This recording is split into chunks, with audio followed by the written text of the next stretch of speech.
Hello, everyone, and welcome to another edition of Mormon Stories Podcast. I'm your host, John DeLynn. We're recording on February 27th, 2017, but we won't be releasing this until 10 a.m., February 28th, 2017. And the reason why we're recording before we release is because we're doing a special episode. And the special episode is in sort of semi-partnership with the Mormon Leaks people. And the reason why we're doing this interview is because we have learned about a new document that is going to be released tomorrow by Mormon Leaks. Did I say WikiLeaks? I mean Mormon Leaks. But it's a super cool document. It's basically a presentation that has the title Area Business Weekends.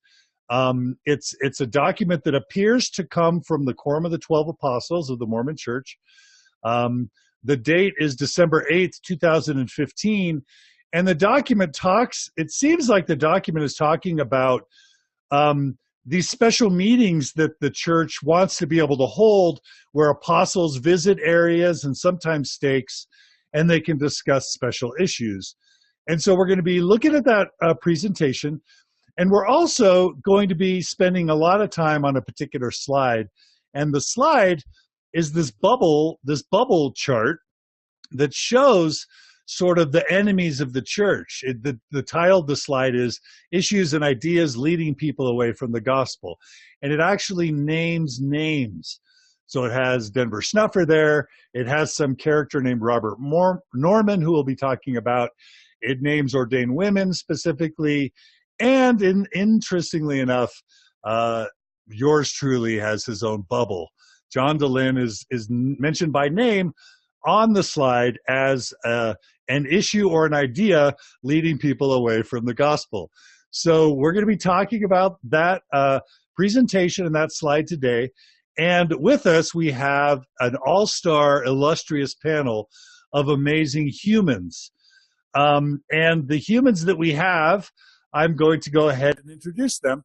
First, I'll just do a quick roll call. So we have Ryan McKnight, who is definitely associated with Mormon Leaks, and I'll let him introduce himself. Ryan, why don't you go ahead and unmute and just tell us, introduce yourself really briefly.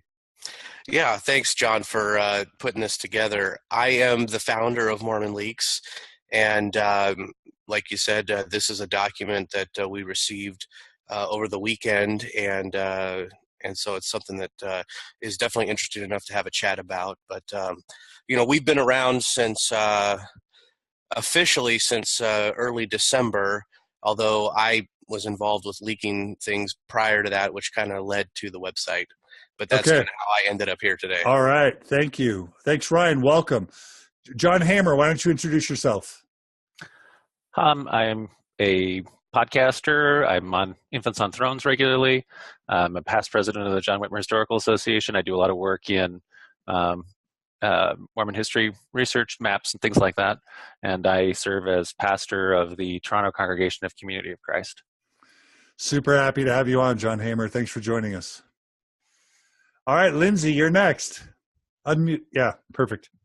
I'm Lindsay. I'm the assistant director for Sunstone. I podcast, hang out with this character sometimes, which apparently is a bad thing, according to And I have a bunch of kids at my house playing with my kids. So if you hear kids in the background or if I have to mute my camera, it's because I'm on mom duty. So. All right. Lindsay, we're super happy to have you here. Thanks for joining us. All right. All the way from New Zealand, we have Dr. Gina Colvin. Gina, do you want to introduce yourself really quick? Hello, everybody. I'm Gina Colvin, as my friend John suggested. Bubble John, we'll call him from now on. And I'm a podcaster with John, alongside John, and the podcast family run by the Open Stories Foundation. I host A Thoughtful Faith at a blog called Kiwi Mormon, and I'm just generally noisy from out here at the periphery. Thanks for joining us, Gina. We're super happy to have you with us. And because 5 panelists is not enough, we have Jesse Stay. Jesse, why don't you introduce yourself for those who don't know you? Absolutely. I'm Jesse, as you said. I spent almost 3 years working for the church and church entities from 2010 to 2013. I've never officially leaked anything, and I don't really have any real desire to, per se, that anyone will know about. No, I actually wouldn't. And I haven't. But I do have a lot of knowledge on the way that things work at the church, and I've worked with managing directors at the church, members of the 70, and understand how a lot of these documents get created and such, and was involved in a lot of different studies when I was there. Not this one in particular, but I'm somewhat familiar, and thought I'd join in to see what you guys are up to. All right, Jesse, thanks for joining us. And everybody here, I've released a full interview with, or multiple interviews with, except for Ryan. I have interviewed Ryan, but I haven't released his interview yet, but I will, and we'll probably have follow-up. Oh, actually, Ryan, we haven't done our full interview yet, have we? No. Okay. We have done podcasts together, but they haven't been about me. They've been about other subjects. So that's coming. That's in the works. All right. So with that, we're going to go ahead, and for those of you who are able to join us through video, this is available on YouTube and on Facebook in the Mormon Stories group. But we actually have visuals for today's presentation. And so what I'm going to do is actually share my screen, and I am going to make available this little document that we're talking about here, because I think it'd be fun to actually talk about it. So I'm going to go up to my little Zoom. I'm going to say share my screen, and I'm going to share this document right now. And we're going to look at it, and we're going to jump between the actual document and the panelists. So panelists, can you guys all see the document? Yes, sir. Yes. All right. So I'm going to just describe the document for those who can't see it. The first slide says Area Business Weekends, Meeting of the 12, December 8th, 2015. Apparently this presentation was given at some point to the Quorum of the 12, I'm assuming. And I'm going to invite any of the panelists to just jump in and interrupt me whenever they have something they want to say right off the top. Well, so like this idea, this is Area Business Weekends. It seems like this is maybe the internal lingo or vernacular for what people outside in the Mormon Borderlands community have been calling these rescues or something, right? So like the Sweden Rescue or the Boise Rescue. Is that kind of what we're talking about? I think, okay, so we're going to get into that, but I think that those are examples of Area Business Weekends, but from what I've seen from this deck, it can be more than that, right? Okay. But those are examples of business weekends that we've seen in the past. And one thing I want to add is, while it does appear that this slide was prepared for the Quorum of the 12 Apostles, I know that it was also shared with the general authorities. Whether or not they received it in a presentation or they were just emailed the slideshow, I don't know, but it was shared with general authorities. Okay, that's great to know. And Ryan, we should probably start by saying that this will be released tomorrow at 10 a.m. There are a couple other documents that are going to be released. Why don't you just talk about what's going to be released tomorrow? Okay, tomorrow we have 3 documents that we're releasing, this being one of them. The other 2, one of them is related to pay. It's a memo that is in the similar vein of the memo that we released showing the $120,000 living allowance. In terms of dollar amounts, this memo does not shed really any new light. The significance of this particular memo is that it tells us at what age does the church stop giving the general authorities money for their children, and that age is 24. So basically, this is a memo written to the general authority telling him that his monthly allowance is going to be reduced because his child just turned 24. Okay, all right. So we know that part of their allowance includes children up to the age of 24. And it's not a lot. I don't remember what the exact. That's fine. Like $100 per every 2 weeks. Okay. And then the other document is an internal memo. It's dated 2012. It's stamped "Do not distribute, do not duplicate," and it is guidance on how to treat illegal undocumented immigrants, I believe is the term that is used in the document, and in regards to church assistance. And in summary, it's like a 3-page policy document. The short version of it would be: bishops are instructed to not take into any consideration the legal status of immigrants when making the decision to give them aid. And the other thing that it talks about, it says that it references to how sometimes members are asked to clean the chapel or do other kind of service projects when they're getting aid. I don't know how accurate that is, but it kind of hints at that. And then it says, do not ask that of undocumented immigrants if you're going to give them aid, because they want to avoid any appearance that it's being a job being given in exchange for monetary value. And then it also says something like if they happen to volunteer in any other charitable activities that maybe have nothing to do with the fact that they received aid, but they went to a ward service project, to not have their names like associated with having been there, because again, it's not really for nefarious reasons. It's because they don't want any confusion whatsoever that they were being sort of coerced to be there in exchange for aid. So sort of a kind of protect the church legally type of a thing. So. All right, Gina, you get first dibs at a quick reaction to what Ryan just described, and then Lindsay, you're next. I have tons of questions, John. So can somebody please go over what it means, an area business weekend? What is that? Okay, we're gonna go into that in a second, but I mean, just in reference to what Ryan just talked about. Lindsay, do you have any quick response to the refugee or immigrant?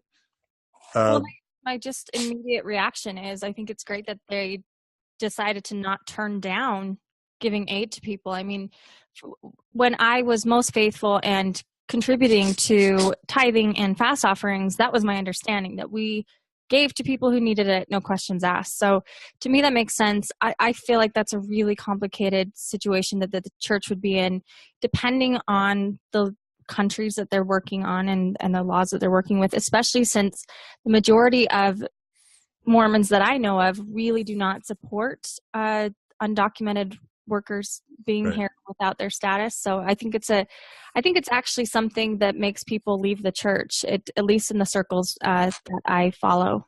Yeah, I don't know, if anybody's going to receive this document poorly, but if anybody does, it probably would be sort of conservative active members. I think ex-Mormons and the outside world and liberal Mormons are going to actually see this document as a positive for the church. And I think, Ryan, that's important. WikiLeaks isn't about hurting the church or destroying it. It's just about bringing Mormon leaks. I keep saying WikiLeaks. Yeah, Mormon leaks is about bringing transparency. And this is something that we at Mormon Leaks have been harping on since the day one. And as much as we say it, it doesn't seem like our detractors believe us. We haven't been able to prove it very often. It doesn't matter. It doesn't matter as long as we say it. Yeah. Yeah. But this is good because it's helped us prove that our point of wanting to just leak whatever. That's awesome.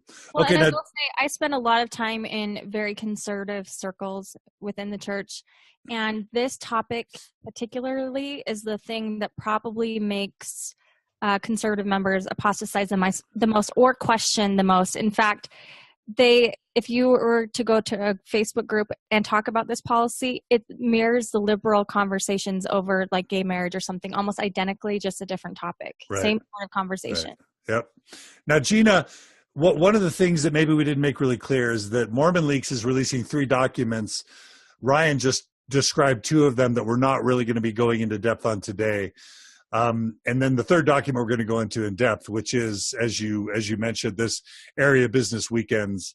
Did you have a quick comment about his comment about the immigrants and the refugees?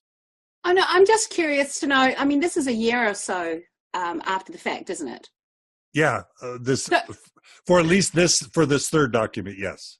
Okay, so what's the reach of a policy like this? Is this just the Quorum spitballing about ideas, or does it turn into policy? You're talking about this slideshow we're about to go over? Well, no, the immigration policy, etc. Like Yeah. what's Well, I think I read the document, the immigration policy one, as official guidance from the top, and I believe it was distributed to bishops because it specifically says bishops are not to take into consideration the legal Okay. status. Got it. Does it have a date? Does it have a date on it? It says like 2012 in the bottom corner, but it doesn't give an Okay. exact date of when it was released. Okay. okay? I can actually tell you. I can tell you when it was disseminated, if you want to know. I do. No, have it's okay. It's okay. It's around 2012. I Yeah. want to leave a lot of time to talk about this deck. That's fine. So, anything else? Anybody else was going to jump in really quick? Okay. All right. So let's dive into this presentation. I'm gonna go back to share my screen. Again, it says Area Business Weekends, meeting of the 12, December 8th, 2015. The next slide says regulating the church. The 12 are a traveling presiding high council to officiate in the name of the Lord under the direction of the presidency of the church, agreeable to the institution of heaven, to build up the church and regulate all the affairs of the same in all nations. And then it quotes D&C 107.33. And then finally, it says area business weekends provide members of the 12 with opportunities to fulfill this duty. So it seems like that's just sort of a rooting this initiative in doctrine, providing a bit of a theme or guidance. If anybody wants to jump in on that slide, please do. The only thing that popped to my head when I read this, because this is a presentation presumably being given to the 12, I just wonder if they all turned and patted each other on the back after reading that first paragraph. This is what you guys are here to do. That was my thought on that. I don't know. Yeah. Okay. Anybody else? Okay. So that's just kind of I see that as just kind of setting the tone. Let's go on to the next slide. Area business. What is area business? So it's basically saying there are unassigned weekends, 50 in the first half of 2016. I'm going to guess that means if you take all the Quorum of the 12 in the first presidency and all the weekends that are available, there are a bunch of weekends that that the apostles or first presidency haven't been assigned yet. So there are options that can be taken advantage of. These are left open to address needs of the church. And then it talks about dialogue with 7 presidents to develop recommendations. So it sounds like the 7 presidents of the quorums of the 70 are going to contact church headquarters and say, hey, we've got some needs that we would like to see some Quorum of the 12 members come and support. And so it actually gives examples. And this is to your question, your original point, John Hamer. One example it gives is Elder Oaks' trip to Idaho to address apostasy. So it doesn't talk about the Swedish rescue, but it does talk about that Idaho rescue that we shared a couple years ago or a while back on Mormon Stories, where Elder Oaks went. And as I understand it, that Oaks intervention in Idaho was around Denver Snuffer and how Denver Snuffer's influence was growing in Idaho. Other examples that it gives is Elder Ballard's meeting with young single adults and ward leaders in Utah County. In that instance, I remember Ballard talking about podcasts and about social media and trying to warn people about that. And then it gives the example of Elder Holland's trip to the east to increase effectiveness of ward councils. And now I haven't heard about that at all. So having said that, any panelists want to jump in and talk about that slide? Can I just ask a question? Yeah. And this is for John Hamer with Community of Christ. So as I'm sitting here, when I first saw these, I thought, this is kind of dumb. I mean, just like the fact that it has to be explained like this, and it's such a secret to all of us who've been LDS our entire lives that we don't even know how these things function. I don't know if I'm articulating that, but John Hamer, in the Community of Christ, is it a big mystery who does what on weekends and whose calling is what? Do you see this as irregular? I think the thing that's irregular for me is that we would see this, and I'm sure many are seeing this as some big mystery that we have to, like, this nut we have to crack to figure out what they're doing on their weekends. And that just, in any other faith tradition, that seems absurd to me. Yeah, well, I think that this is part of the whole point, Ryan's point with Mormon leaks, right? Which is that the operations of the LDS hierarchy are shrouded in all kinds of secrecy, where they don't explain what their motives are, what they're doing. They don't talk about their budget. All of these kind of things aren't open to scrutiny. And I think, like you say, that's certainly not how it works in our church, right? So in our church, Apostle for Canada, for example, is kind of a crazy Facebook social media poster, and so he's just constantly posting everywhere he is. We see his every lunch and everything like that. So what they're doing is entirely very open and transparent.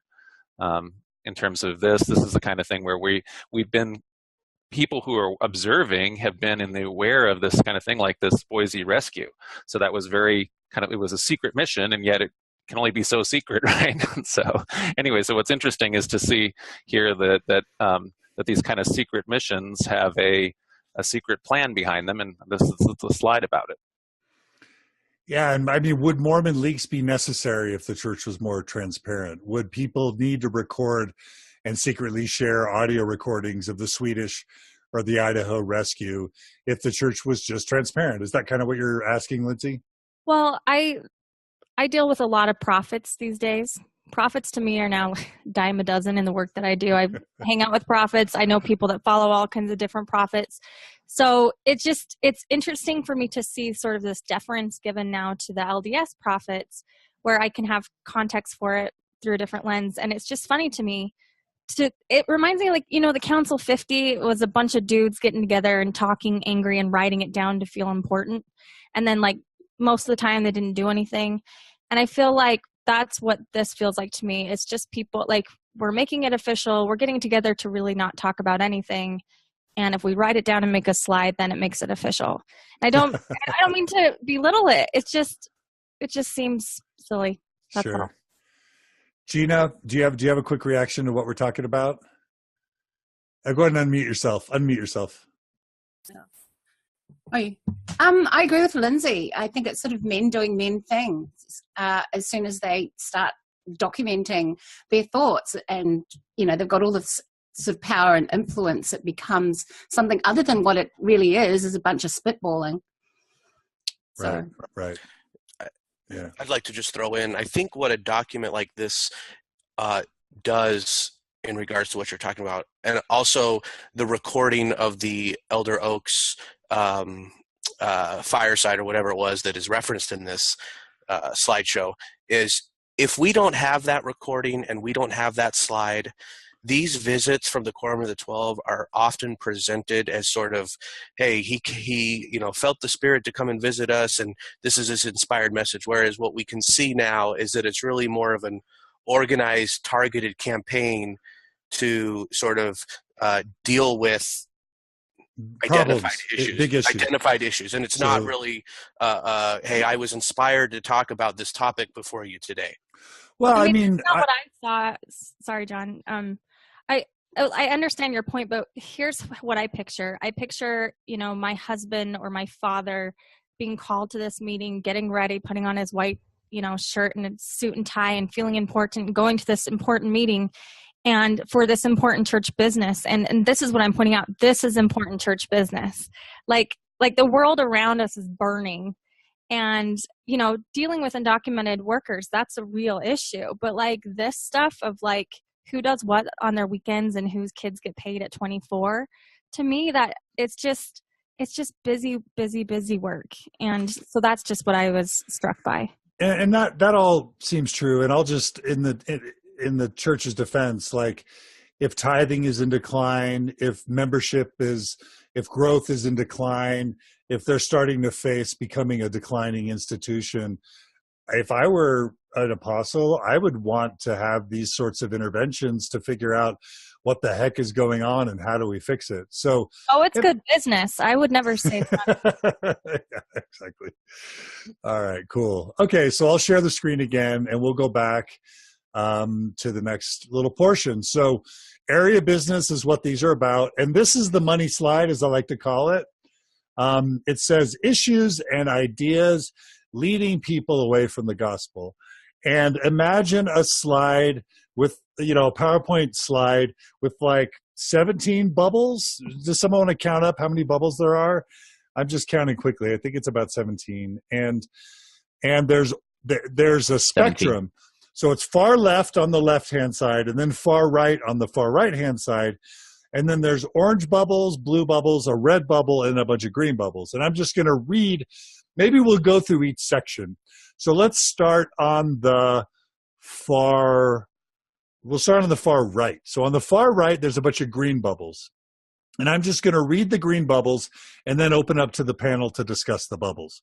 So the first green bubble on the far right is Denver Snuffer. There's another, and we all know Denver Snuffer. He's been on Mormon Stories. He basically claims to have seen Jesus, and he's trying to encourage other Mormons to see Jesus themselves.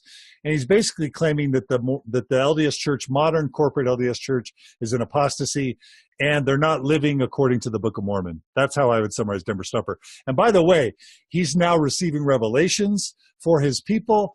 They're saving money to build the temple. So Denver's influence since his excommunication has grown and is growing in my experience. There are thousands and thousands of people who see him as a prophet, who are paying him or at least supporting him to do his work. So that's Denver Snuffer. Then there's another bubble that says false prophets. There's another bubble that says last days, end of world predictions. Lindsay, you want to tell us who you think they've got in their minds when they talk about that one? Actually, I think it's probably more than just Julie Rowe, the one that we're thinking of. There's so many, and we have Cleon Skousen to thank for this kind of nonsense. Yeah. And Ezra Taft Benson, and this is a huge, huge problem. And I'll just say this about Denver Snuffer and the false prophets. I don't think people realize how compelling and seductive fundamentalism is. And this is what I say all the time. And some people will disagree with me, but when you read Mormon doctrine, this is where it inevitably leads you to, is personal revelation and these promises of these special spiritual witnesses.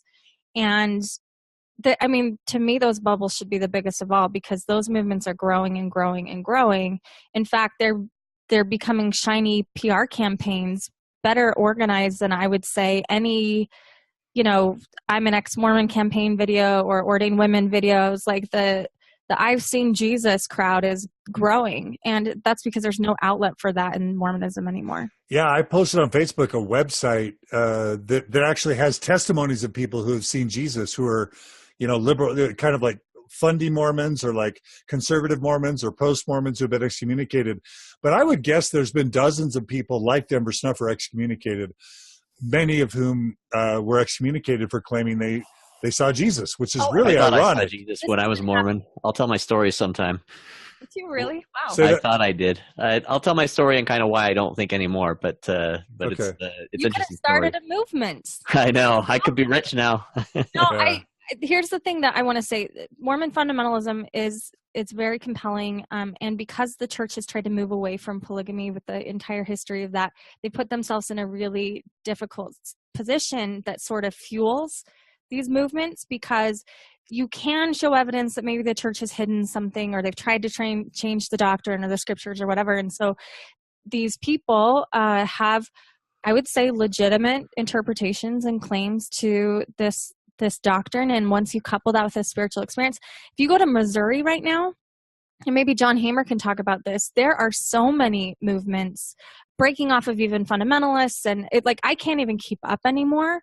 But it's the gospel's become so democratized because of the internet that anyone can really claim the power and sealing authority that used to be exclusive. And if I were the brethren, that's a crappy job. How do you claim control over that? Yeah.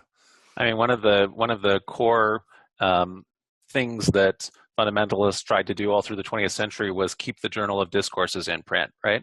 Because the LDS Church was just constantly trying to say, "Oh, we're not printing that anymore. We can't have that anymore in Deseret Book." And so then the fundamentalists would reprint that. And really, for somebody who is a hard right wing Mormon who kind of has all these kind of Mormonism itself, the LDS Church is a fundamentalist church. It's not fundamentalist Mormonism. It's a different thing. But anyway, when fundamentalists within people who are regular Christian fundamentalists within the Mormon Church read these kind of anything from the pulpit, after a certain amount of time, if you spend any time reading what Brigham Young or Wilford Woodruff or John Taylor had to say, it's very hard for you to square that with, whoever the present day prophet. I should know the name. Who's probably whoever Thomas S. anyway, Monson. Monson. Yeah. So I should pay I'll attention. say, like, John, maybe this is your experience too, but the people that I come into contact with now that give me the most pushback on the history or say that I've gotten a fact wrong or something are usually followers of Denver Stuffer or preppers or things like that. They're the ones that deny that Joseph Smith had polygamy, which is surprisingly, it makes my head explode, a growing movement. I encounter it more and more often. And the facts and the history that they use, it's like the history, but just enough to fit their agenda. And it's really frustrating because you cannot have a conversation with people about history because you can't do the aha gotcha ex-Mormon thing where it's like, well, the church didn't tell you about this because they already know that. Yeah. Right. So that's another weird synergy that's happened, which is between fundamentalist members of the Community of Christ, of the former reorganized Church of Jesus Christ of Latter-day Saints. So there have been a substantial amount of breakoffs from the right in Community of Christ, people who opposed women's ordination, marriage equality, that kind of thing. But for a lot of these groups, then they have a long-standing RLDS apologetic that is, it's like essentially under the banner, Joseph fought polygamy. And so their idea of it is that they take all of Joseph Smith's overt statements where in code language he overtly criticized or condemned polygamy, which we'd say in quotes, because of course in the back of his mind, he's lying for the Lord. In the back of his mind, he's saying because the true celestial principle is the principle of plural marriage, of which polygamy is Satan's counterfeit, and that's why we, but he doesn't say that part out loud, right? And so if you only, in that apologetic, if you only listen to what his published statements are, which is what the old RLDS apologetic, that now has cross-pollinated, like you say, with the Denver Snuffer group of people. Right. So they have all kind of gone down that path, even though that cannot be justified. Isn't there some book, Did Joseph Really Practice Polygamy or something that? It's the Prices. So the Prices are the Richard and Pamela Price were like the kind of, anyway, intellectual leaders of the conservative breakoff RLDS, and they wrote Joseph fought polygamy. Okay. Rock Lindsay, Waterman. really quick, for those who don't know about Julie Rowe, give us a 30-second description of Julie Rowe and what she's doing. Julie Rowe is a woman who had a near-death experience, and she wrote about it in sort of like these, Mormon novels that people do to tell their spiritual experience. It took off. It became, she claims that she had this vision when she almost died, and she saw this, basically the second coming. It's this complicated parts of visions, and she could only reveal parts of it. And she published it. She's published several books, but when she first published it, it was considered so sacred. It was kind of that thing that if you went to your stake president about a spiritual question that no one else could answer, he might like slip you her book and be like, I don't give this to everybody, but I give you this because this tells you some stuff. And in it, there's some pretty terrifying stuff. I mean, she's talking about tent cities and the world burning and taking in, apostates and all of this, second coming stuff.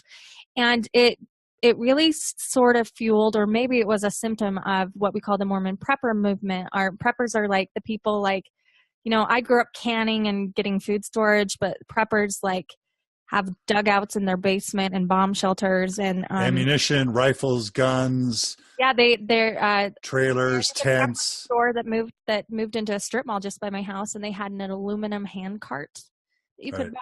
Yeah. So but like not ironically, it was quite serious. And so the movement was very, very big until what was it, last year, when the spurious materials, you can talk about how that sort of shut it down. Julie Rowe got shut down in an official way. She kind of disappeared. I think, in my opinion, she's joined some fundamentalist mainstream Christianity, joined this sort of Missouri crowd that I talk about, where everyone just kind of believes what they want, but they all know that Jesus is coming sometime soon. Yeah. I'd like to jump in real quick on that. I follow very closely the prepper movement. John, you might remember we did a podcast about it a while back. Absolutely. Julie Rowe, while she in many ways is sort of the godmother of the prepper movement, she has lost a huge portion, almost all of her LDS support from members. right now, I would say that the foremost leader of the prepper movement online is a woman by the name of Shell McDermott. I don't know if you've ever heard of her, Lindsay. I have, and I've interacted with her. I would say I would agree with you, but I'd push back a little bit. I think she's being rivaled with Hector. Yes, Hector Sosa. But let's not dig too deeply. Let's just give a brief. The one thing I just wanted to mention in regards to this slide, because to me that one bubble is, even though it's using some creative terminology there in the title of the bubble, they are, I believe, directly addressing the Julie Rowe, the Shell McDermott, the Hector Sosas of the world. Now, what I want to see is their reaction to this, because they're going to spin this in a way that says that they don't fall under that bubble in some way. Now, Shell McDermott has a secret forum that's like password protected on her website that I have access to, that I often read the posts. About 2 months ago, there was a post that got more comments and a longer thread than I've ever seen on her website. And it was about a guy who was saying, I have a friend of a friend of a friend type of a thing, who was told by one of the 12 apostles that doomsday preppers are a threat to the church. And he was posting this on this forum to sort of say, how do we respond to something like this? Surely there's a disconnect. And of course, the apologetics, the doomsday prepper apologetics went forward, and they were able to sort of rationalize this way. Now, at the time, I didn't know about this slide, but obviously this friend of a friend of a friend of a friend was somewhat accurate if they were telling the truth, that the doomsday preppers had been identified as a threat. Now, this just bolsters that person's post. Right. So I am curious to see how the Hector Sosas and the Shell McDermotts of the world respond to this, just like you're responding to your being on this, John. Right. I'm curious to see how they respond. John, can I respond to that really quick? Sure. So I think we would know, because Denver Snuffer does that already. And Denver's a great guy. He comes to Sunstone. So that's my plug for coming to Sunstone this summer. He'll be there presenting. I think how I've seen Denver do this when they call him out, I mean, his name is on a bubble, is it only helps his cause. It doesn't hurt it. I think at first, Julie Rowe did shut her down, but I honestly think that there's a gender dynamic there. Women just can't claim power and authority in this movement, in this, this restoration movement, the same way that men can. Denver, I think it's really helped him. And so what he does is he just says, oh yeah, I mean, that's just further proof that I'm telling the truth, that, and people will say he's the one mighty and strong. Look at who he's made angry. Yeah. And his recent revelation that he's been sharing, there's some place in the Doctrine and Covenants where it talks about additional writings that need to come forth. And he sort of has found any instance where there's a potential to sort of showcase him as a prophet. And he's stepping forward to provide that revelation that the Doctrine and Covenants talks about needing to come forth. And that's kind of his shtick. But for all of these areas, I just think it's important to note that they're kind of using the church against itself, because whether it's Denver Snuffer saying the church isn't living up to the Book of Mormon's, emphasis on non-materialism or commercialism or on gifts of the Spirit, whether it's the fact that we're named the Church of Jesus Christ of Latter-day Saints and we're supposed to be about the end times. These are instances where it's ironic that they're kind of out Mormoning the Mormons. Does that make sense? And I think that's worth noting. I'm going to speak briefly about Robert Norman, because I actually have information on who Robert Norman is. So Robert Norman, really quickly, apparently he was a CES employee, a church education system employee, taught institute and seminary for something like 30 or 40 years, a long time. Expert in the Old Testament, and as I understand it, Dallin Oakes's wife used to love to attend his evening seminars about the Old Testament. Anyway, at some point, Robert Norman himself started teaching or discussing having seen Christ. So, in that sense, he's sort of in the green, because he's talking about seeing Christ, which is ironic that that's a bad thing now. Seeing Christ is a bad thing. But anyway, what Robert Norman basically, apparently how he views himself, there's a saying called end time servant. I don't know if any of you guys have ever heard of that, but apparently it's a phrase that comes out of Scripture that refers to someone who believes that they are going to be the person that ushers in the second coming. So I don't know if it's the same thing as the one mighty and strong or if it's different, but Robert Norman views himself as the end time servant. He believes that he's seen Christ, and apparently he has developed a relationship with someone that at the time wasn't his wife, and during that relationship received a revelation that God sealed this new person to him such that he could be married to her while his other wife was still alive. That always happens. It always happens. And this woman, by the way, was married to another man. And so Robert Norman became sealed by God to this other woman while his wife was alive. And the local leadership found out about it and wanted to excommunicate him. So apparently he's resigned from the church. Now his former wife is no longer living, so he is apparently married legitimately to this new wife, or at least he's no longer in adultery. And apparently people who follow him don't know a lot of this, and so they have the impression that he was nudged out of the church because of his doctrines and his teachings, but in reality, he resigned to avoid being excommunicated. So again, Robert Norman is an example of somebody who is again claiming to see Christ, claiming to be related to the second coming in some way, and that's who Robert Norman is, and he made the slide. He also, though, I would say most people still think that he's in the church. In fact, they've been publishing, I think Meridian Magazine published an article just last year on his stuff. So what Robert was really good at, he was so good at theology. He was starting to develop what I see as sort of like a radicalized view of Mormon Jesus. It's a very good interpretation, but he comes up with like this graph of how to understand Christ and our relationship with Christ. And that is used and still published. And the problem is, it goes with this little bubble on the screen about people not getting enough.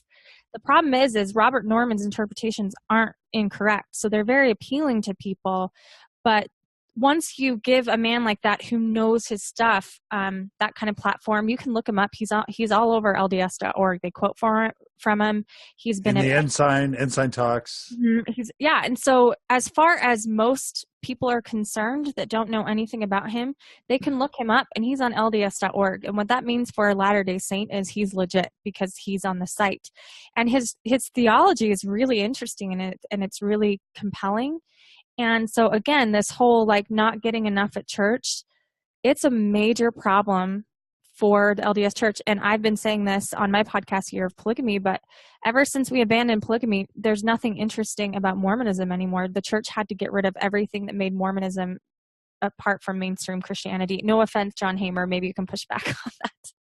So I want to know where the difference is between this and the Givens. I mean, I love the Givens. I was in their ward. I know them well, but I mean, the type of theology that he's teaching, probably minus talking about seeing Christ and such, really isn't diverging very far from what Terrell and Fiona Givens are offering for members too. I can give you my opinion on that. My opinion is, if I just kind of think about the difference, the Givens is, it's true that they're asserting interpretations or encouraging a more progressive liberal approach to Mormonism in a way that's kind of stepping ahead of the brethren. But in my view, they're claiming no special power or authority or divine sort of blessing for what they're doing. They're just calling it this nonprofit. They're trying to serve people who are losing their faith. And in no way is that threatening. I think the brethren would view the Givens as like trying to plug holes in the sinking ship. Where I think Robert Norman is different is that he's claiming to have seen Jesus. And John Hamer, what happens when there's a competing claim to sort of divine authority? We know that, was it Orson Hyde in the Doctrine and Covenants? What happened when someone else claimed to have a seer stone? It wasn't Orson Hyde, right? Who- It was Who was it? Who claimed to have the seer stone? Page, right? Yeah, Hiram Page. Anyway, so I mean, obviously, then that's a competing source of authority, and so that they very quickly you have to. I mean, Joseph Smith realized he had to assert that there's only one person who can receive authority for the church. You can maybe get revelations for yourself, for your family, this sort of thing. Otherwise, it does end up creating dynamically. It creates fission that continuously happens, and so that's why, in fact, there actually are 200 or 300 different separate Latter-day Saint denominations, some of which only have a handful of people in them, but it's because at a certain level, if you take that tension between there being one prophet who has all authority, and that to the tension on the other side of every person is called to receive personal revelation, the closer you get onto that side, the more likely it is then that you'll have fission, and you'll have all these different little groups, as opposed to the one big group that has to continuously assert its sole authority in the person soul of the corporation of the of the Excellent. president. Okay, John. Yes. I'm not talking about the given specifically, but I do run in these circles, and I also think that, these special firesides sometimes that liberal Mormons do that I've been part of, they're not always sanctioned. Sometimes there have been stories of people that I know, and I won't name them, who have been asked not to do them anymore. People with big names that are loyal to the church. So the church has their eye on it. I would just say I don't think as threatening as someone claiming authority. Right. But we know that there are givens. This Temple Observatory group is funding these events, and we know that there are events happening in February, March, and April of 2017. So the events are still happening, and Richard Bushman and Terrell and Fiona Givens are part of them, and Patrick Mason and Spencer Fluman. They're all parts of that. Okay, I'm kind of rushing because we've got so much to cover in so little time. I want to make sure everybody feels comfortable to jump in. I'm just going to close out the green section, and then, Gene, I'm going to ask you to come in and give a quick commentary on the green section. The other two bubbles are church has lost its way or is deficient, and I think they're recommending that as an idea that leads people away from the gospel. And then they have an idea that says needs something more. So they're basically saying if anybody is wanting more than what they're getting at church, that's an idea that leads people away from the gospel. So, Gina, why don't you give a quick commentary to the green section, if you don't mind? Oh, well, I'm glad you asked, because I'm I'm sort of left a bit cold by the whole thing. And I know that you don't want me to ask questions. Well, I figure you don't want me to ask questions, but my first question is, who puts this stuff together? Like, what's the data that they're using, and what's the population that they're canvassing to get this stuff? And what's the intention? I have absolutely no idea. And what relevance does this have to anybody outside of the United States? If they're worried about Julie Rowe and Robert Norman and Denver Snuffer, it is a very contained and small population when you consider the rest of the population of the church outside of the United States, most of whom have got no interest whatsoever in these characters. And so that has me stumped. And I had the impression that your entire, your major frustration with the church is entirely contained and cordoned off in one little bubble. So you have the red bubble, I think. Yeah, in other words, I am the red bubble. The whole church, as far as the church headquarters is concerned, is this whole bunch of different issues that are orange and green and blue, and then there's all the people that live outside of the United States, and so that's a red bubble. So Gina, Gina, who honestly, could give a fat freaking rat? Honestly. No, Gina, how does it feel to have all international multicultural issues lumped into a red bubble? It makes me feel like a prophetess. Why? What do you mean? Talk about the "ite" part, because you're either. Does that mean that you're a Lamanite or a Nephite? Like you can't be like from New Zealand. Yes, I'm a Lamanite apparently. But hey, the thing that I want to say is that this is symptomatic. It seems to me it's really symptomatic of a very centrally controlled organization. You've pig-penned people, you've condensed them in a very tight theological spot, and you've pressed them down with this deep hierarchy, this multi-tiered deep hierarchy and bureaucracy, and you wonder why people are wrestling out of it, claiming Jesus here and claiming polygamy there. Like, it's just inevitable. Like, it's just, all of this is symptomatic of what happens when you don't give people room to breathe, when you don't give them the liberality to work into their own kind of spiritual affections. You don't give them the opportunity to wrestle around with theology when you've got it all locked down. So, I'd put right in the center of there, we've got this ridiculously heavy, masculine, patriarchal organizing committee of human beings who don't want anything to change. And that'll have to change before we start seeing the change that's necessary. I don't know. And so that'd be if you were to offer a bubble, that would be your bubble. And I just want to say that they're actually we all know that in the Western world, religion's in decline. We all know that secularism is on the rise. They've actually listed it as a bubble on the other side. Why is religion in decline? It's got to be, at least in part, because it's not meeting the needs of 21st century humans. And so how ironic is it that we know religion is in decline, not just Mormonism, but religion in general. We know that that's a problem, that it's not meeting people's needs. And yet they're listing as a problem the fact that people are needing or wanting more. Yes. Isn't that kind of crazy? It's crazy. And let me also say that one of the big conversations in Christianity, and it's wide and it's broad and it's filled with debate and it's filled with extraordinary examples of kind of a burgeoning, an emergence and an opening to other possibilities. I think there's a response, like there's a really spirited response to what's happening in terms of this sort of declining relevance of the church in people's lives. So I think there's a response, but we don't have a response. It's just to sort of like point the finger at frickin' John DeLynn and Robert Norman. Yeah. What Gina's saying is the exact same issue I have with this whole thing. I mean, even when I worked there, I don't recall a single study done on ex-Mormons. I might be wrong. Maybe I wasn't privy to it, but I'm concerned that they're not studying those that leave the church. I'm concerned that they're not out there talking. I don't know of any ex-Mormons that have talked to, maybe a couple one-on-one interviews here and there with maybe bishops and stake presidents and such, but I don't know of any official study of any more people who have left the church or who have stopped going to church, who have actually been interviewed by the church records department and research department to find out this information. So to me, this whole slide is a bit offensive to me, in that they're just taking a stab in the dark at what they think are the big issues, and I'm not sure that that they have the data to support that. Yeah, so Jesse, you've worked in the COB. So is it quite possible that some men in suits got the job of saying how, you brethren, you got an opportunity to talk to the brethren why people are leaving the church. And they're also getting around in a conference room like, what do you think, brother? What do you think, brother? Oh, that feels really good to me. Should we make that pink or yellow or green? Like it's a nonsense. It's an absolute nonsense. And tithe payers are paying for that garbage. Yeah, it was paying for it.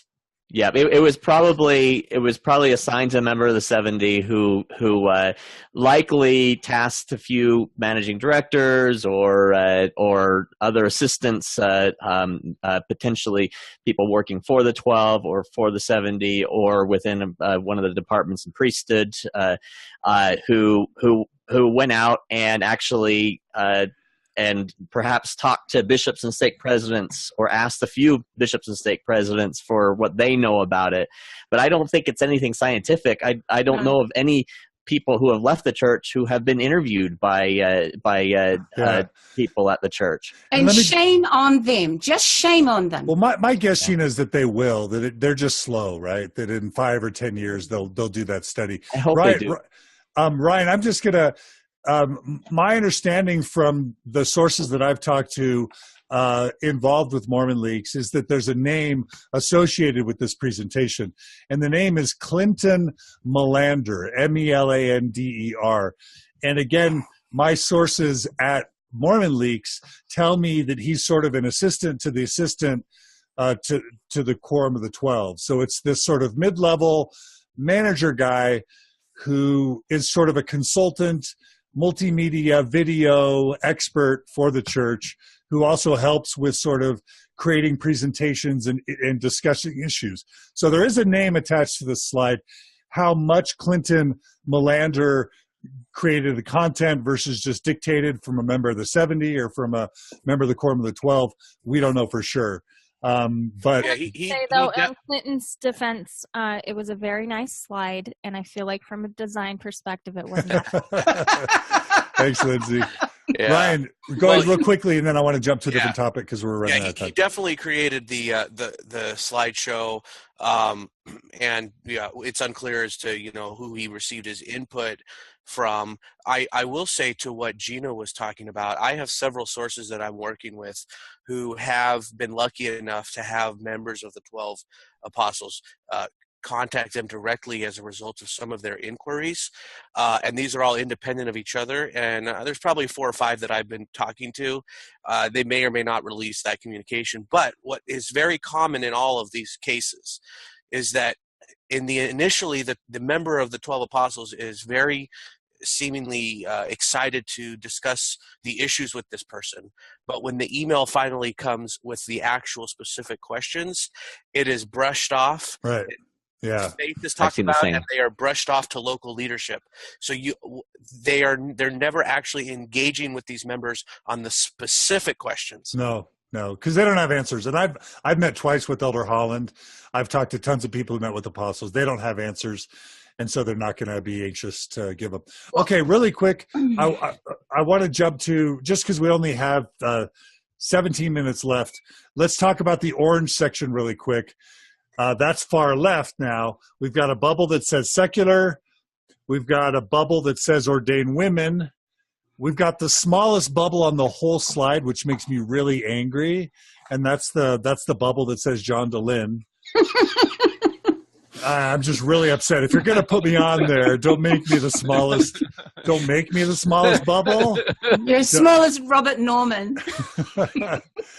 Yeah, that's just and Robert Norman is not Jesus, just so we're clear. So. And what they're doing is they're making me want to be a bigger bubble. They're like they're motivating me to grow the size of my bubble. I don't know that that's what they want to do, but I don't want to be the smallest bubble. I can tell you that.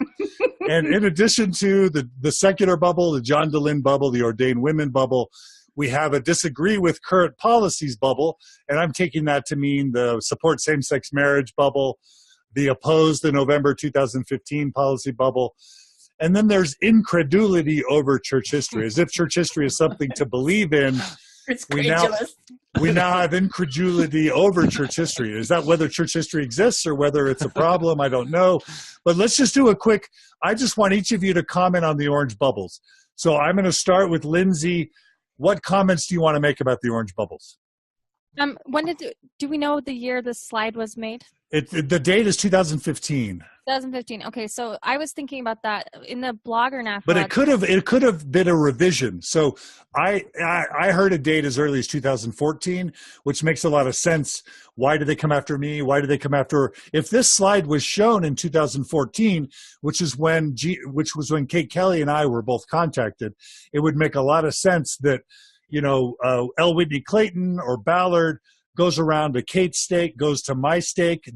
We know that L. Whitney Clayton visited my stake twice in 2013. We know that he visited Kate's stake. If they're visiting these stakes and my name is on the slide and ordained women's on the slide and they're listed as enemies to the church, then of course local leaders are going to be excommunicating people like me and Kate. Anyway, Lindsay, keep going. Sorry about that. You guys are criticizing the data, which I agree. I'm sure it's not scientifically gathered, but I feel like this is a pretty accurate chart. I mean, I feel like in the issues that I deal with, there's not really any that I see that I'm like, oh no, that's not true. Whether we place a moral value on it is a different story, but I think that this is true, especially for that time period. These are issues that were and still are affecting people. And I think a lot of us, it's easy for us to forget the momentum. You know, in 2014, there was a lot of momentum. 2013, there was a lot of momentum around these specific orange issues. So I think it looks accurate. That's all. So you're saying ordained women, John DeLynn, Denver Snuffer, church history issues, LGBT issues. You're saying those are the main issues. I mean, I think they're super reductive and they're dismissive of people's pain. But for a slide, when you're trying to explain the issues, I think, yeah. I think they're all symptoms, not issues. To me, they're symptoms of the underlying problems. Okay, so and Jesse, we're going to hit that at the end in about 7-8 minutes. But John Hamer, what's your reaction to the orange bubbles? Well, I'm glad that your interpretation, you know, that the disagree with current policies is LGBT stuff, because I'm like, gay doesn't get a bubble. Well, so. Gina got one bubble that was just like ites, right? Right, I know. I mean, so Gina got a bubble. Contracted. It's not gay. Just so we're clear. So. Gayites. There's one for gayites and Naamanites. But yeah. You know, in terms of all of these things, like you say, I didn't think that, you know, when you first showed us the slide, you know, we went through and you said, hey, will you make a bunch of slides about how you think it would really be? And so I put in, you know, slides that I would think that were more causal as opposed to, you know, like these things like that are symptoms or something like that. But I mean, in some ways, a lot of these things are the issues that obviously they're dealing with on all these different sides. But I think that, you know, some of these things, especially in the middle, we're not doing the blue ones, but the things in the blue are supposedly, I guess, overlap, and everybody has these problems, you know, with pornography, with going to stores on Sunday, you know, not committing, not being righteous, that kind of thing. So I think that those are them just telling themselves their own, you know, that's what they want to hear, right? That the people who aren't staying loyal, it's because they just have trouble with porn, or they just can't commit, or they just want to buy stuff on Sunday or something like that, you know. And so in those kind of ways, I think that those are kind of the old answers. And then there's just this focus that I think is kind of, you know, it's called issues and ideas leading people away, and yet there are 3 of these that are actually 4 if you count false prophets. You know, there's 4 of these that are people focused, individuals focused, and as if they can identify just one enemy and go after that enemy, that's somehow going to make everything right. You know, whereas what really is the only one of these things almost that they could actually address is the one over in the far corner that we said needs something more. You know, that's actually you could think of that, instead of it being something to go squelch people about, you know, and step on them, you could actually say, hey, maybe we aren't offering anything other than Wonder Bread without the crust every week, you know. Maybe we could actually be doing something that would be interesting, that would actually address that kind of need that people have. But anyway, so. Does it bug? Okay, so none of you were mentioned on this slide, but I was. Does it bug any of you that they're naming names, that people's, like, imagine thousands of stakes all over the world. They're actually naming people's names as enemies of the church for potential targets, let's just say. Does that bug anybody? Bug you that you're, I was going to say that. Like, people are like sneaking under their sheets at night to listen to John DeLynn, and when their mom opens the door, they're like, what? I'm not listening to anything. John, like, pornography, does that bother you? I mean, it's, you know, we have a kind of sometimes a scary history, and sometimes when religion is involved, people can do scary things. So do I like the fact that apostles in 70s are running around naming me as an enemy, especially when what I feel like I'm trying to do is save marriages, prevent divorce, prevent LGBT suicides, help people with depression and anxiety? Like, yeah, it's true that the stuff we talk about on Mormon Stories can sometimes be correlated with people leaving the church. But I'm not the one that slept with 14-year-olds. I'm not the one that forged the Kinderhook plates, or that pretended that I could translate the Abraham Papyrus when I couldn't. So it's like, it's the stuff that I'm getting blamed for, I don't think is really me. It's just that we're talking about it. And the stuff that I'm trying to do good, I don't think makes it so that I should be on everyone's mouth and lips as an enemy of the church. And who knows what safety or practical implications it has for people like me or Denver to be named as enemies of the church all around the world. You're not an enemy of the church. You're an enemy of public affairs. And I'd be willing to vouch that's the case. That public affairs is worried about you, and they've made it. They've made the point to the 70 and 12 that they need to be concerned. It's just a pissing competition, the whole thing. I would just say, I think Lindsay and Jesse and everybody's really onto something. John, I think you're making the mistake of not looking at it from the believing Mormon perspective. I mean, you're right that at the end of the day, they're like blaming the messenger here, but from the faithful Mormon perspective, that's not the way they see you. They no matter what you say of what your motivations are, that you're trying to save marriages or whatever the fill in the blank is, and it doesn't, no matter how sincere your statement about that is, your podcasts are seen as tearing down the church. And just like anecdotally, in 2013, your podcast had a huge role in me leaving the church, whether that was your intention or not. And so I think from the believing Mormon standpoint, I think that, when Lindsay says, they kind of have a point with some of these things, that is the point, is that people are listening to your podcast, and even if it's not your intention, to lead them astray.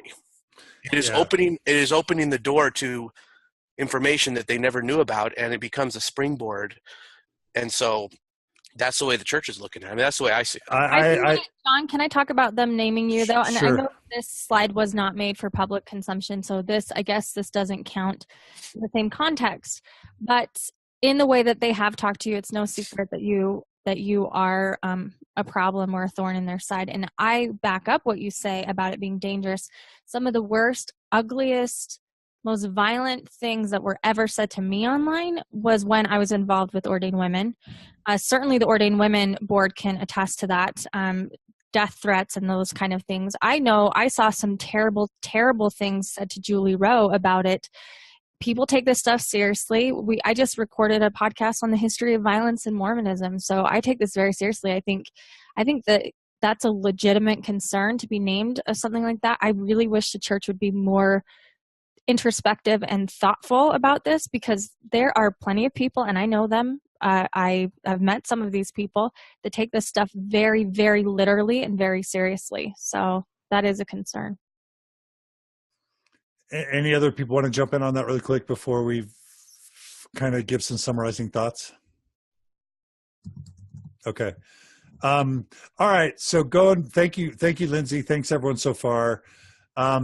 There's a blue bubble in the middle, which is pornography, chastity, blue bubbles in the middle, pornography, chastity, lack of righteousness, lack of commitment, and Sabbath. So if it's not these evil boogeymen on the left or the right that are ruining the church, or boogie women, as Ordained Women might be, then it's that the members themselves can't stop having sex, can't stop masturbating, basically can't keep their pants on, aren't righteous, aren't respecting the Sabbath, and just aren't committed. So this is just the typical, they left the church because they weren't committed and they didn't believe and they wanted to sin. Is it anything more than that? I'm just surprised they don't have word of wisdom issues, or something. I guess that's just lack of righteousness, whatever. Yeah. No, I think that those are just their excuses. In fact, the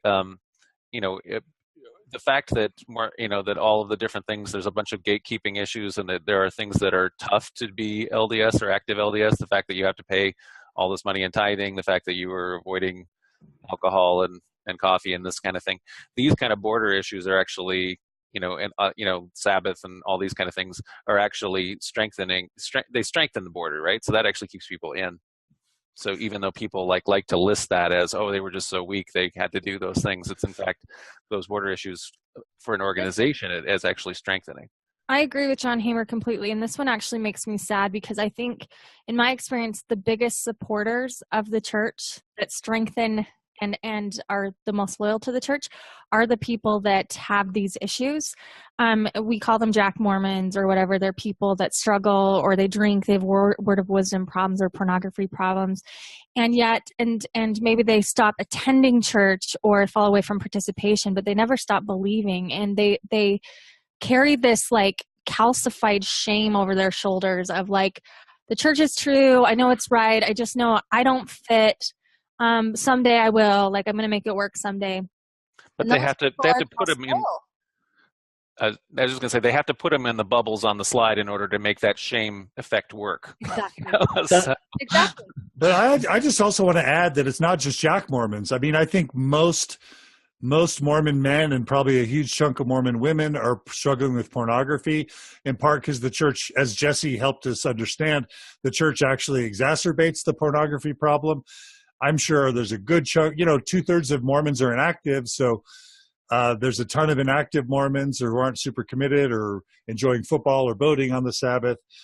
Chastity, I'm sure there's they're putting pornography up with John DeLynn, ordained women up with like breaking the Sabbath. The rhetorical uses that they are doing here are very effective, and they're used for a reason, and it's coded to all of us, and we get the message that all of these things are dangerous, right? All of these things are dangerous. And that's the part that makes me upset about it. And again, the slide wasn't made for public consumption, but it was made to given to leaders who are supposed to be the spiritual guides to help members. And this is how we're framing issues as dangerous. Yeah, that goes back to my root issue. We can talk about more in a second, but in that these are all symptoms. I mentioned, and I've written about that my personal obsession with pornography ended when I left the church, and these are all symptoms of underlying problems that I wish they'd focus on. Something to keep in mind with this is it's called Issues and Ideas, and wording matters in these types of presentations. My guess is this presentation wasn't even made by a member of the 70 or the 12. It was probably made by a church employee, as we've discussed, and likely was passed on to a member of the 70 who then passed it on to the 12. And I doubt much got changed other than a little bit of feedback here and there, back and forth. So right. I do think we have to take some of these with a grain of salt. Sure. They do sound like, I mean, to me, it just tells me that the church is focusing too much on symptoms and not looking for the underlying problem. Yeah. Okay. Really quick, because we're almost out of time. I'm gonna ask each of you to prepare a closing statement. But before I do, John Hamer, if it's okay, I'm gonna go ahead and bring up the one slide that you put together, and I'm gonna have you just sort of read off what you put in your bubbles. So here it is. It's on the screen. Can you read us your bubbles? You're muted, John, so you need to unmute yourself. Sorry. Yeah, so I took the same thing to understand, like, this is either the far left, far right, issues that people are having on the different sides, and then things that people share, and then in a little red bubble, all the people who don't live in the United States. So for the red bubble, I wrote, church totally USA focused. Oh, yes. Gina loves that. Okay. And so that's the Gina bubble. For people. And then I wrote for people, that affects people on the left and the right. In the blue bubbles, I wrote, church lies about its history. And that's, I think, inarguable. Church acts like a corporation. Correlation made church so horribly bland. So I think that affects people on the right and the left. Church work is busy work. So everything that the church calls you to do just feels so hollow and meaningless and pointless. Poor apologetics backfire, and I think that affects both left and right. So people are trying to toe the church line with apologetics in the right and the left, and they both don't do it very well. And so then on the left, I wrote things that as big issues that people have problems with, being born lesbian or gay, because I thought, why didn't that make a circle? But I guess it did. Temple stuff so freaky. Joseph Smith's polygamy, which does seem like a central issue that always affects people. Book of Mormon, not ancient, and really the big one, believing that women are actually people. And I think that obviously is affecting people on the left an awful lot. On the right, what I wrote was, and I can't see it entirely in terms of these covering up. Anyway, I wrote current teachings contradict Scripture, and so I think that's one of the things that what's his face, the institute teacher that is doing that. In other words, he's going through the Old Testament and he's showing all these things where the current teachings don't go with Scripture. There's no new revelation in Scripture. The church lacks gifts of the Spirit described in its history in Scripture. So Denver Snuffer is constantly saying, but why aren't we feeling all of these gifts of the Spirit? You can do that. You can see Christ. Those kind of things. And then church teaching, it's a lacking of divine authority. The leaders do. The prophet never speaks prophetically. And then finally, 19th century teachings have just been silently eliminated. And so if you, like I was saying, if you read the Journal of Discourses and you're on the right and kind of a right-wing thinker, you will immediately notice that every single thing about the current teachings of the church is contradicted by the things that Brigham Young said over the pulpit. And in fact, Brigham Young or John Taylor frequently would say, if the church ever did this or that, it will be an apostasy. And so that's why if you start doing that, if you start having a Wednesday night scripture reading group, and with your right-wing friends in Mormonism, you're about a year away from being in your own little church, and you're about a year and a half away from having your wife be married to your friend, and everybody being prophet, and you're just one of the the followers in this new fundamentalist church. All right, John, I want to count that as your goodbye statement. Do you have any just quick closing thought to add to that? Well, the only other thing I was thinking is that for the whole rest of this slideshow, these are all the issues, and we focused in on this money shot slide that you were talking about. But one of the ideas of it is that our answer to this, the whole point of the slideshow is, we have all these problems, but the answer is that we're going to have these rescues, rescue weekends. We're going to go have the Boise Rescue or the Sweden Rescue. And I think that, again, that this is just showing that when you're doing this internal preaching to the choir, if you think that these rescues are actually going to do anything to arrest any of these problems, it's a problem with being surrounded by yes men. It just isn't. I don't think that it's a solution that has any legs. Beautiful. Thank you, John Hamer. Gina, why don't you go? Well, I think if you look at this graphic, you can just about swap out just about every one of those bubbles with a major problem the church is having. This is what bothers me, is that and instead of problematizing the organization and the church itself, it's problematizing everything outside of it. So you can turn ordained woman into patriarchy, John Dehlin into social media, secularism into this lack of spiritual depth. You can talk about, disagree with current policies. You can say, well, actually, we've got dumb policies. Incredulity over church history, where they tried to turn church history into mythology, and it didn't work. So they need to now work that back. Chastity and pornography, excessive purity discourse. There's this sort of lack of commitment and this lack of righteousness. Well, there's this emphasis on this very pressurized, muscular perfection, and it's exhausting. And we miss one thing in there: boredom. It's boring to get the same stuff year in, year out. That needs something more, right? Needs something more is saying, oh, you want to actually enjoy church? That's ridiculous. Yeah, ridiculous. You're supposed to just endure church and then count your many blessings. You've got enmeshed family systems. You've got lack of diversity. You've lost Jesus somewhere in the cob. I don't know where Jesus got to. Maybe he's on the 6th floor. Who knows? They put down their false prophets. Well, yeah. How about that? How about that we do have some false prophets, too many of them? What about a lack of robust theology? What about the fact that the church has actually lost its way? And those two bubbles on the right-hand side, which says church has lost its way or is deficient and needs something more. I like that it says, in quotes, how about that? And I'm not sure if that's a rhetorical thing or maybe they're taking that seriously. I would hope that they are. So I'm flip it all around, church people, flip it all around, start pointing some fingers in the right direction. How about the crazy notion that maybe you have got these things wrong and you, as an organization, failing the people? Beautiful. Amen, Gina. All right, Jesse, you close and tell us if Jesus is on the 6th floor. I can confirm that Jesus is not on the 6th floor. Maybe a couple pictures, but and a lot of prayers, but that's about it. And that's one thing I was going to point out. I mentioned the title that says "Issues and Ideas Leading People Away from the Gospel." I don't see Jesus anywhere on this slide, and that's a issue in and of itself. That there is no focus even in the slide on Jesus. I've mentioned, and I don't know if you want to show my alternative slide, but I'll share it somewhere if you don't here, John. I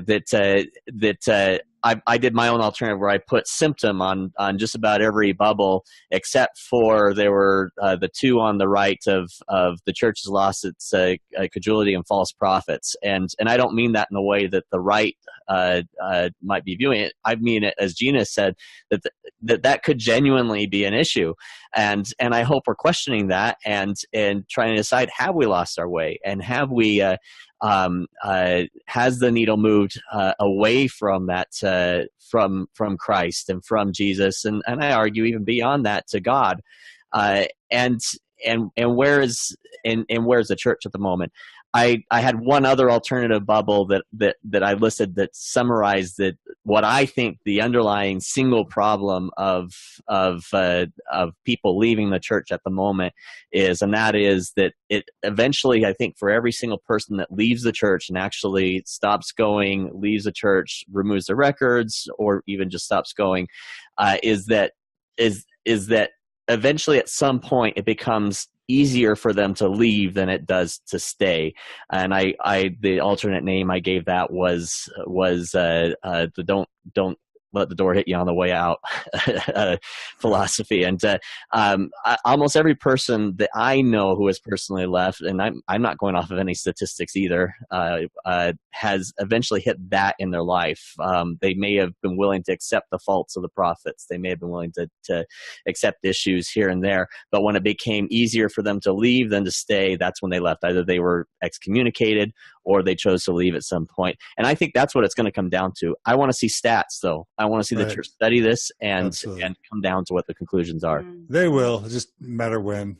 All right, Ryan. And then Ryan must leak the study. Yeah, that's right. Ryan will leak the study. Ryan, give us a quick summary. We're out of time. Yeah, okay. I think everybody here has done a great job putting their flavor onto the slides. I've probably done a little bit more of my personal opinion that I like to when I'm representing Mormon Leaks. I just want to say that I am extremely proud of our team at Mormon Leaks and the hard work we've put in for the last 2 months to be able to have discussions like this.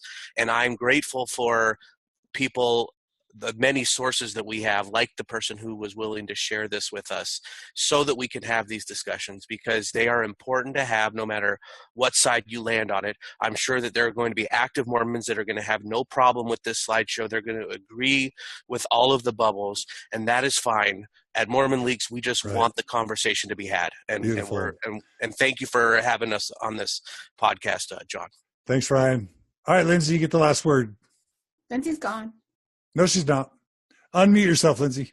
Last week I sat across the dinner table from a man and his daughter, and the daughter showed me on her inner thigh she had carved the word wrong into her skin when she was worried about her worth in the church and feeling guilt. John and Gina and I and people like us hear these stories every single week. Every single week people come to us, and I'm sitting here hearing this conversation, and I think I'm just sad now thinking about that, because I think, wow, the problems that the people in the church are dealing with are not church history. Church history is painful when you find out about it, but those aren't the issues that we needed help with. We came to the church, we came to God needing help. And to me, it's not that hard. It's like, brethren, if you want to help, like, just infuse more love and more grace and more empathy into this bureaucracy that you've created. To me, I feel bad for them. I feel bad for us. And I feel it's just so misguided. It's so hollow and empty. They have such a good position to help people that need them. And people need them, and they trust them. And to me, I feel like they're not being good stewards of that trust. And so it just makes me sad. Here. All right. Well, I love each and every one of you. I think it's been a fantastic conversation. I'll thank each of you. Ryan McKnight, keep going with Mormon Leaks. Thank you. Gina Colvin, you're brilliant. Please keep up a thoughtful faith, and Kiwi Mormon and all the great things you're doing. Lindsay Henson Park, Sunstone is a treasure. You've brought it back from a not so healthy place, and it's thriving, and it's because you're amazing and all the people that help you. So keep it up. Support Sunstone. John Hamer, Community of Christ, is my hero, as are you. So please Keep up the great work you're doing. Come to Sunstone, Toronto in May, I think it is. April. April. Sunstone, Toronto in April. But please come. And Jesse Stay, thanks so much. It's always great to have you. You guys are awesome. Please comment on mormonstories.org. Email us at mormonstories@gmail.com. Thanks to everyone who supports the Open Stories Foundation to make this all possible. We love you guys. More soon. So take care. And again, panelists, thanks for joining us. You guys are amazing. Thanks, John. Thanks, John. Thanks, All John. right.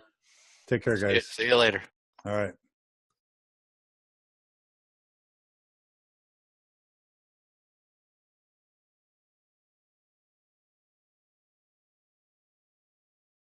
And interestingly enough, yours truly has his own bubble.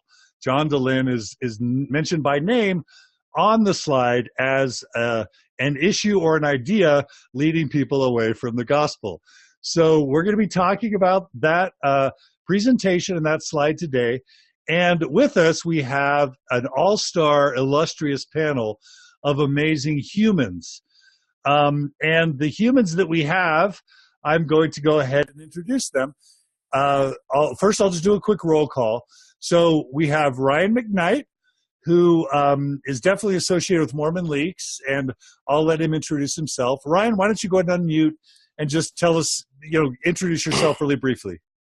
Yeah, thanks, John, for putting this together. I am the founder of Mormon Leaks, and like you said, this is a document that we received over the weekend, and so it's something that is definitely interesting enough to have a chat about. But we've been around since officially since early December, although I was involved with leaking things prior to that, which kind of led to the website.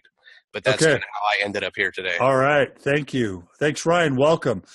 John Hamer, why don't you introduce yourself? I'm a podcaster. I'm on Infants on Thrones regularly. I'm a past president of the John Whitmer Historical Association. I do a lot of work in Mormon history research, maps, and things like that. And I serve as pastor of the Toronto Congregation of Community of Christ. Super happy to have you on, John Hamer. Thanks for joining us. All right, Lindsay, you're next. Unmute. Yeah, perfect.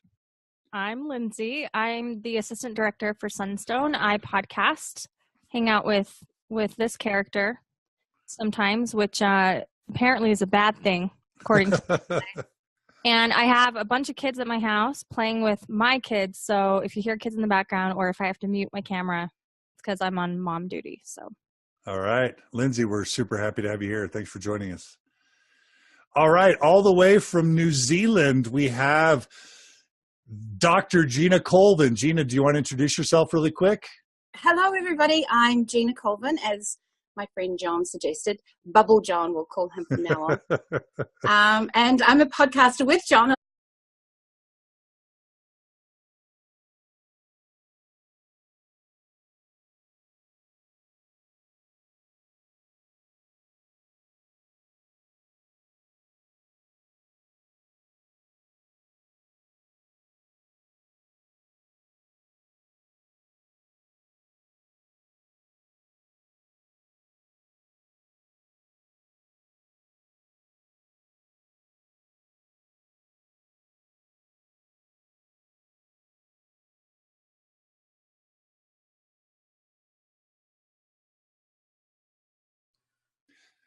Hello, everyone, and welcome to another edition of Mormon Stories Podcast. I'm your host, John DeLynn. We're recording on February 27th, 2017, but we won't be releasing this until 10 a.m., February 28th, 2017. And the reason why we're recording before we release is because we're doing a special episode. And the special episode is in sort of semi-partnership with the Mormon Leaks people. And the reason why we're doing this interview is because we have learned about a new document that is going to be released tomorrow by Mormon Leaks. Did I say WikiLeaks? I mean Mormon Leaks. But it's a super cool document. It's basically a presentation that has the title Area Business Weekends. It's a document that appears to come from the Quorum of the 12 Apostles of the Mormon Church. The date is December 8th, 2015. And the document it seems like the document is talking about these special meetings that the church wants to be able to hold where apostles visit areas and sometimes stakes, and they can discuss special issues. And so we're going to be looking at that presentation. And we're also going to be spending a lot of time on a particular slide. And the slide is this bubble chart that shows sort of the enemies of the church. The title of the slide is Issues and Ideas Leading People Away from the Gospel. And it actually names names. So it has Denver Snuffer there. It has some character named Robert Norman, who we'll be talking about. It names ordained women specifically.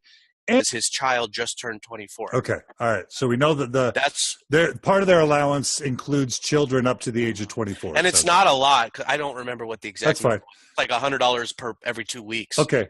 And then the other document is an internal memo. It's dated 2012. It's stamped "Do not distribute, do not duplicate," and it is guidance on how to treat illegal, undocumented immigrants, I believe is the term that is used in the document, and in regards to church assistance. And in summary, it's like a 3-page policy document. The short version of it would be bishops are instructed to not take into any consideration the legal status of immigrants when making the decision to give them aid.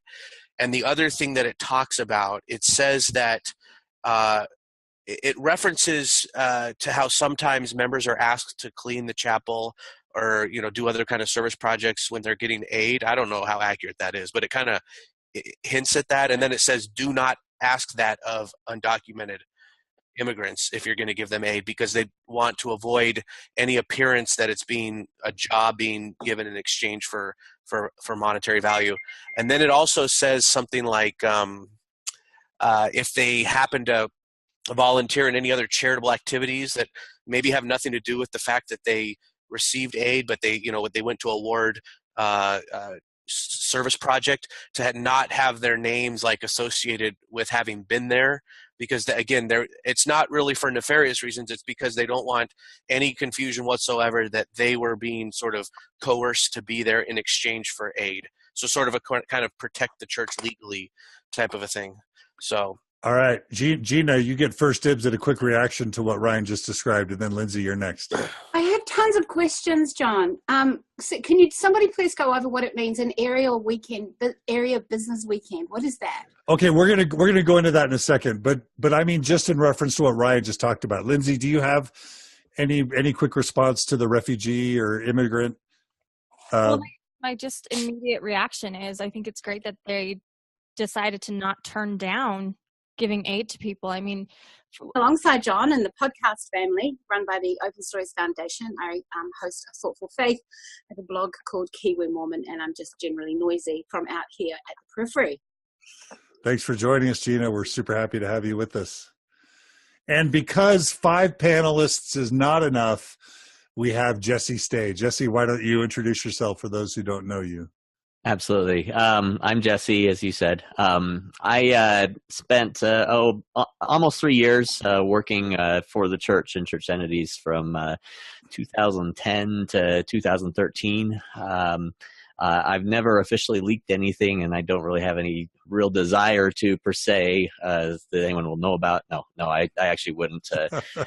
But and I haven't. But I do have a lot of knowledge on the way that things work at the church, and I've worked with managing directors at the church, members of the 70, and understand how a lot of these documents get created and such, and was involved in a lot of different studies when I was there.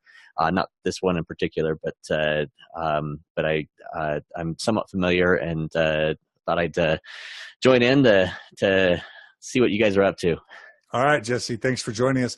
And everybody here, I've released a full interview with, or multiple interviews with, except for Ryan. I have interviewed Ryan but I haven't released his interview yet, but I will, and we'll probably have follow up. Oh, actually, Ryan, we haven't done our full interview yet, have we? No. We Okay. have done podcasts together, but they haven't been about me. They've been about other subjects. So that's coming. That's coming. That's in the works. All right. So with that, we're going to go ahead, and for those of you who are able to join us through video, this is available on YouTube and on Facebook in the Mormon Stories group. But we actually have visuals for today's presentation. And so what I'm going to do is actually share my screen, and I am going to make available this little document that we're talking about here, because I think it'd be fun to actually talk about it. So I'm going to go up to my little Zoom. I'm going to say share my screen, and I'm going to share this document right now.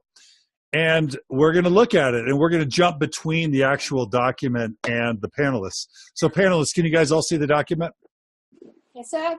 Yes. All right. So I'm going to just describe the document for those who can't see it. The first slide says Area Business Weekends, Meeting of the 12, December 8th, 2015. Apparently this presentation was given at some point to the Quorum of the 12, I'm assuming. And I'm going to invite any of the panelists to just jump in and interrupt me whenever they have something they want to say right off the top. Well, so like this idea, this is Area Business Weekends. It seems like this is maybe the internal lingo or vernacular for what people outside in the Mormon Borderlands community have been calling these rescues or something, right? So like the Sweden Rescue or the Boise Rescue. Is that kind of what we're talking about? I think, okay, so we're going to get into that, but I think that those are examples of Area Business Weekends, but from what I've seen from this deck, it can be more than that, right? Okay. But those are examples of business weekends that we've seen in the past. And one thing I want to add is, while it does appear that this slide was prepared for the Quorum of the 12 Apostles, I know that it was also shared with the general authorities. Whether or not they received it in a presentation or they were just emailed the slideshow, I don't know, but it was shared with general authorities. Okay, that's great to know. And Ryan, we should probably start by saying that this will be released tomorrow at 10 a.m. There are a couple other documents that are going to be released. Why don't you just talk about what's going to be released tomorrow? Okay, tomorrow we have 3 documents that we're releasing, this being one of them. The other 2, one of them is related to pay. It's a memo that is in the similar vein of the memo that we released showing the $120,000 living allowance. In terms of dollar amounts, this memo does not shed really any new light. The significance of this particular memo is that it tells us at what age does the church stop giving the general authorities money for their children. And that age is 24. So basically, this is a memo written to the general authority telling him that his monthly allowance is going to be reduced because